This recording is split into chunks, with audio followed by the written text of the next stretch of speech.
महाराष्ट्रात सत्ता संघर्ष झाला। सत्ता संघर्षातून शिवसेना फुटली। शिवसेना फुटल्यानंतर शिवसेनेतून बरेच आमदार मुख्यमंत्री एकनाथ शिंदे यांच्यासमोर सोबत गेले ते गुवाहाटीला। आता गुवाहाटीला गेलेले आमदारच आता मात्र आपली पूर्ण बाजू सेव्ह करत शिंदेंच्या विरोधात बंड करू लागले आहेत। थेट आमदारच आता बोलू लागलेत, आमचे 15-20 आमदार आले तर मुख्यमंत्र्यांचा गणपती करू, उचलून नेऊन समुद्रात बुडू। नेमकं काय घडलंय महाराष्ट्रात? नेमकं कोण म्हटलंय मुख्यमंत्री एकनाथ शिंदेंना आपलं पूर्ण उद्देशून?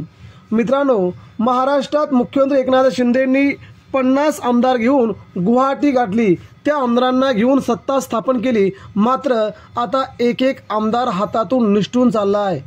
2 आमदार घेऊन फिरतोय तरी विधानसभेत घाम फोडल्याशिवाय राहत नाही। शेतकरी शेतमजुरांच्या प्रश्नावर काम करतोय। 15-20 आमदार आले तर मुख्यमंत्र्यांचा गणपती करू, उचलून नेऊन टाकू समुद्रात।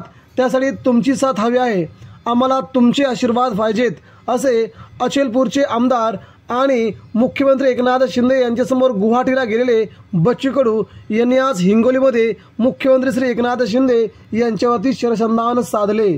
त्यावेळी त्यांनी म्हटलंय की हे सरकार कोणाच्याही कामाचं नाही, सरकारने कोणाचंही काम केलं नाही। शेतमजूर असतील किंवा प्रत्येक सर्वसामान्य व्यक्ती असेल, त्यांना या सरकारने कोणतेही मजुराचं काम केलं नाही आहे। त्यामुळे हे सरकार पुन्हा येता कामा नये असा इशारा त्यांनी दिला आहे। त्यामुळे महाराष्ट्रात शिंदेविरोधात लाट निर्माण